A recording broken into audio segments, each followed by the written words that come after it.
Hey, it's your buddy AJ from the Y-Files. And Hecklefish. Right, and Hecklefish. We just wanted to tell you that if you want to start a podcast, Spotify makes it easy. It'd have to be easy for humans to understand it. Will you stop that? I'm just saying. Spotify for podcasters lets you record and edit podcasts from your computer. I don't have a computer. Do you have a phone? Of course I have a phone. I'm not a savage. Well, with Spotify, you can record podcasts from your phone, too. Spotify makes it easy to distribute your podcast to every platform, and you can even earn money. I do need money. What do you need money for? You kidding? I'm getting killed on Guppy support payments. These 3 ex-wives are expensive. What, you don't want to support your kids? What are you, my wife's lawyer now? Never mind. And I don't know if you noticed, but all Y-Files episodes are video, too. And there's a ton of other features, but we can't be here all day. Will you settle down? I need you to hurry up with this stupid commercial. I got a packed calendar today. I'm sorry about him. Anyway, check out Spotify for podcasters. It's free, no catch, and you could start today. Are we done? We're done, but you need to check your attitude. Excuse me, but I don't have all day to sit here and talk about Spotify. Look, this would go a lot faster if you would just let me get through it without... As long as people have been alive, they've wanted to stay alive.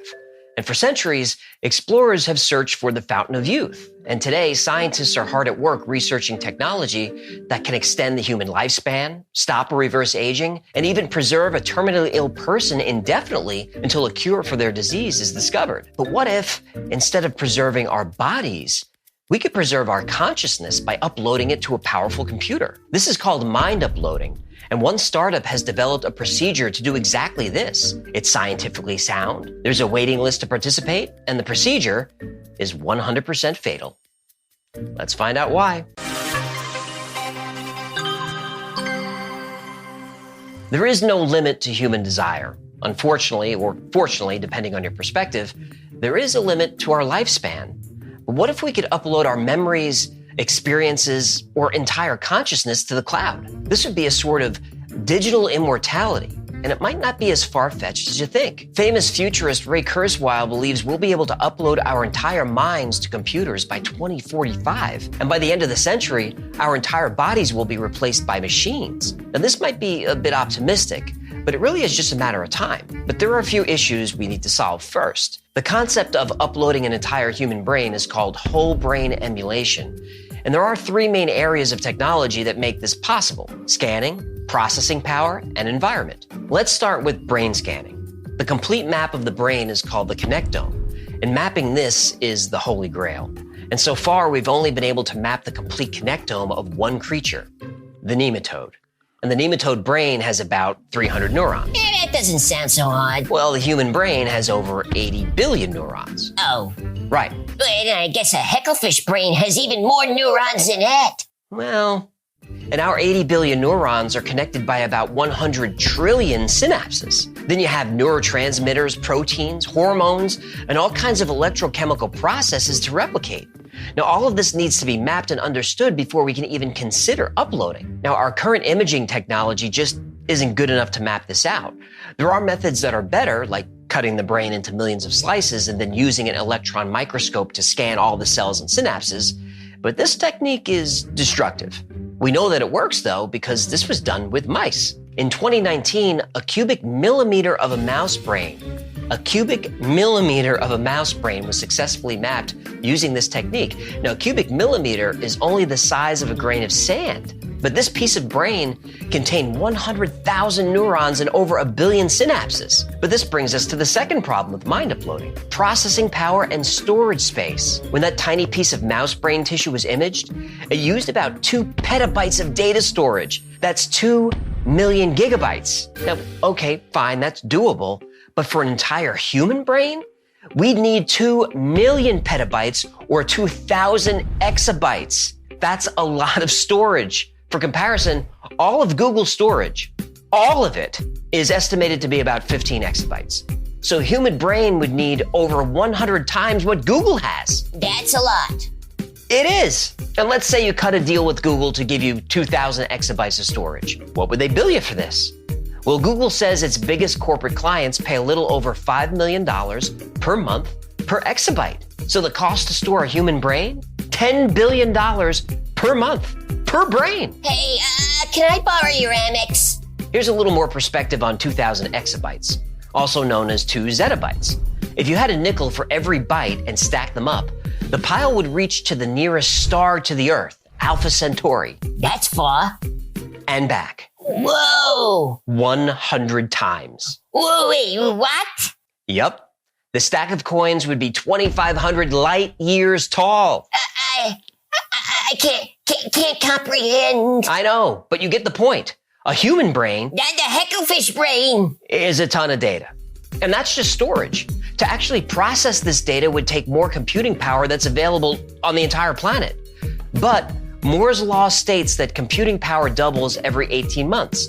Now, this is slowing down a little bit, but it's pretty much held true for years. So this means that even though we can't do it now, at some point in the future, we will be able to store this data and process it. And that's why MIT graduate Robert McIntyre founded Nectome, a company that claims to be able to back up your brain. And for a fee, you can put yourself on their waiting list to have your brain imaged and stored in the cloud. The only catch is, you need to die first. No such thing as a free lunch. Nope. Brain storage is not a new concept. The Alcor Life Extension Foundation has more than 150 bodies and severed heads stored in liquid nitrogen. But there's some dispute as to whether liquid nitrogen damages brain tissue. So a few years ago, Robert McIntyre, while working with a cryobiologist, came up with a different approach. Their technique combines typical cryonics with embalming to preserve the brain structure.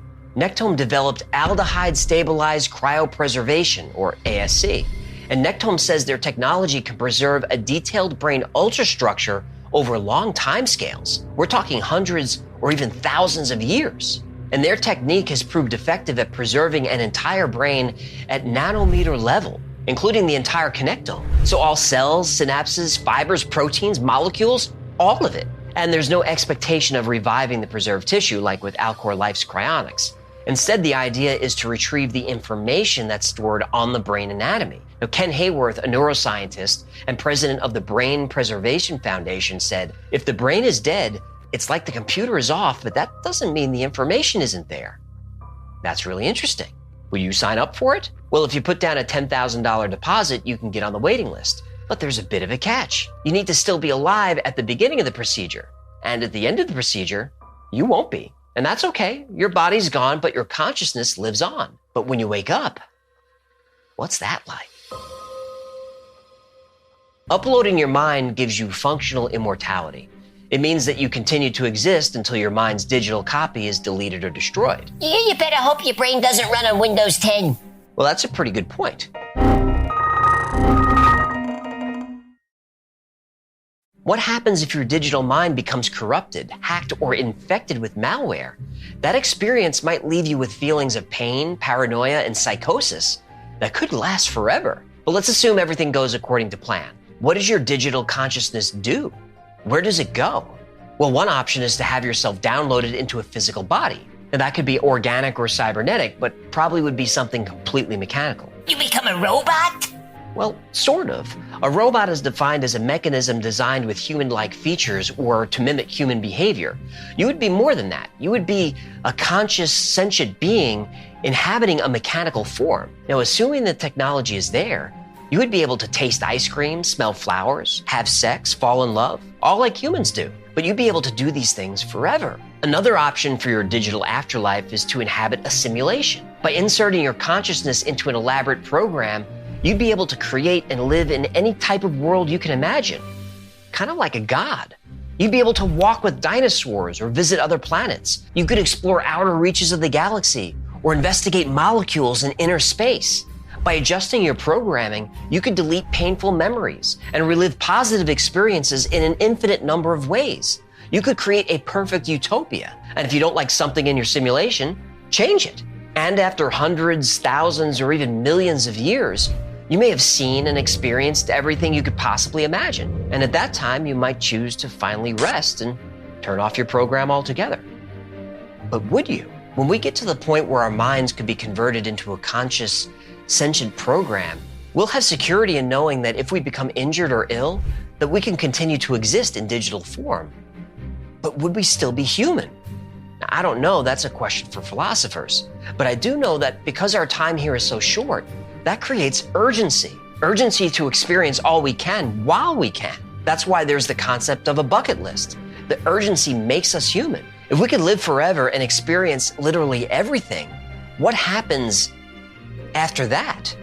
What purpose would we serve? And what's our reason for even existing? And after a while, would we even want to? Now, digital immortality isn't happening anytime soon, so go out and enjoy actual life while you can. And a simulation without risk will never be as exciting or as fun as the real thing anyway. We just have to accept that we're not meant to live forever, and that's okay. But it'd be nice to have the option. Thank you so much for hanging out with me today. My name is AJ, that's Hecklefish. This has been the Y-Files. If you had fun or learned anything, do me a favor and like, subscribe, comment, and share. The YouTube algorithm is like an evil, sentient digital consciousness bent on our destruction, but with your help, we can defeat it. Until next time, be safe, be kind, and know that you are appreciated.